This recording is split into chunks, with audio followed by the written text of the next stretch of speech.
my enemies get the upper hand in my life and make me so miserable. You're my refuge. I've fled to you 100 times. I'm flying to you now. How come you let the enemy have the upper hand? There's darkness around me, and I'm mourning, and I'm oppressed, and I don't understand where you are. Now, I think that is a common Christian experience.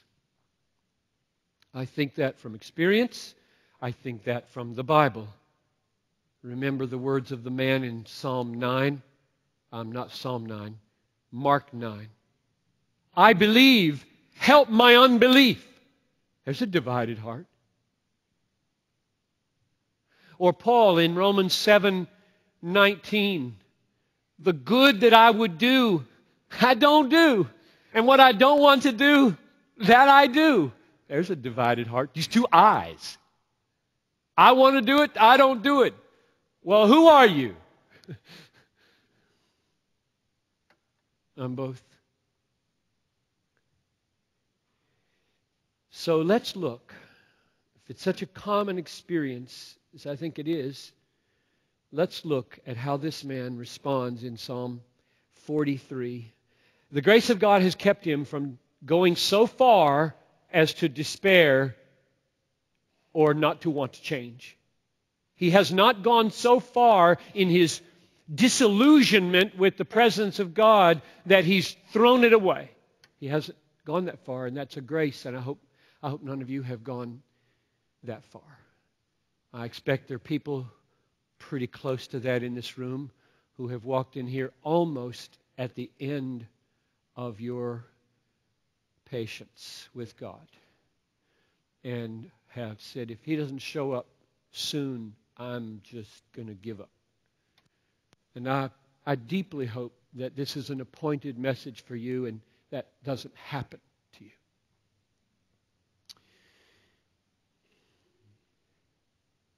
He starts in verse 1. Vindicate me, O God. Defend my cause. In other words, he's crying out against his circumstances. Defeat them. Vindicate me. Show that I'm in the right and these are ungodly enemies. Act. Elevate me. Put them down. Now, that's not a wrong prayer. It's not wrong to pray, Lord, deliver me from people.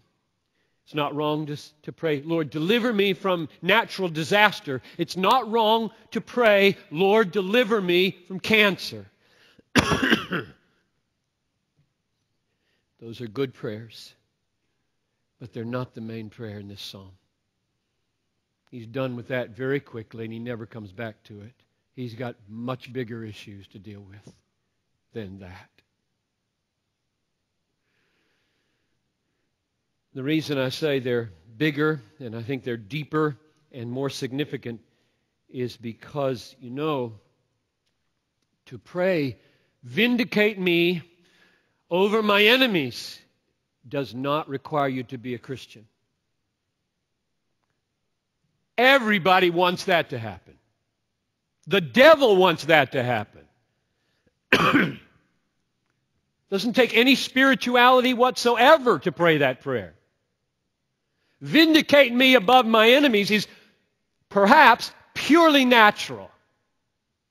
There's nothing about it in and of itself that makes it a worthy prayer. The devil would pray it. Non-Christians would pray it. Anybody get desperate enough, they'll pray that prayer. But the next two strategies in this psalm, the devil would never do, and an unbeliever would never do. That's why I call them deeper and more significant.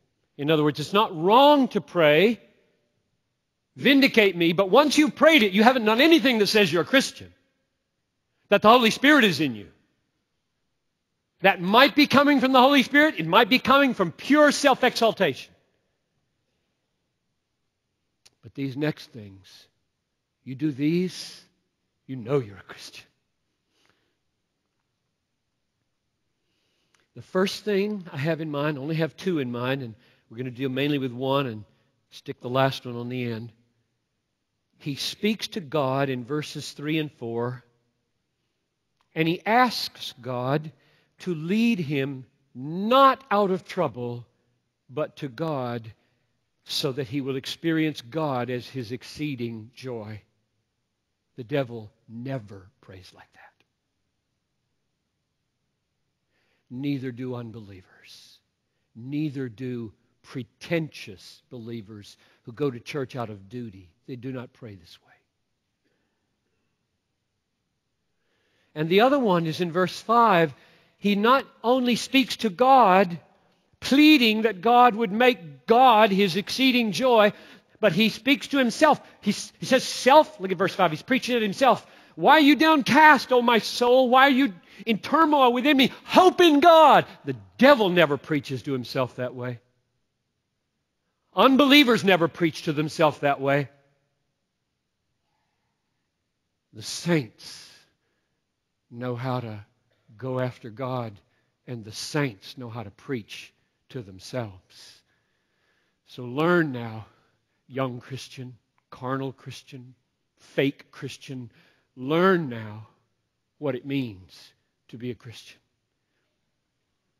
Let's take the first one. First strategy. These are strategies for what to do if you feel distant from God or that He has forsaken you or rejected you. These are what the psalmist is doing. Let's read verses 3 and 4. Send out your light and your truth. Let them lead me. Let them bring me to your holy hill and to your dwelling. And then I will go to the altar of God, to God, my exceeding joy. And I will praise you with the lyre, O God, my God. Now that's an amazing prayer. It reveals much rich spiritual experience with God. His vocabulary, his view of reality, the sequence of his thought and where it's going, the God-centeredness of his goal, his acquaintance with the sanctuary, the emotional outcomes that he anticipates, all of it reveals a man who has lived with God, knows God, has gone deep with God. And so, even that kind of man can have a divided heart. Why have you rejected me? I'm taking refuge in you. Even that deep and rich a walk with God can experience this. And notice here now, not a whiff anymore of praying for vindication over his enemies. That's okay. That's just not the main issue in life. Being proven right at work, escaping Katrina, tsunami, being healed of cancer is not the issue. The issue is, what is your exceeding joy? That's the issue in life and death and life forever. Fight the battles that matter most. This is why in my little Star article on Don't Waste Your Cancer, on that one point I said, when you talk about beating cancer, mainly mean loving God, not getting well. Mainly. No, mark yourself. As a Christian, the devil wants to get well. It's not a spiritual longing. It's a natural longing, and it's okay. It's just not the main issue. We're all going to die. And I've been thinking so much about that. I wish I had time to ponder that with you right now. I'm 60. How long will I live? By the time, say, 20 years goes by, my dad's 86.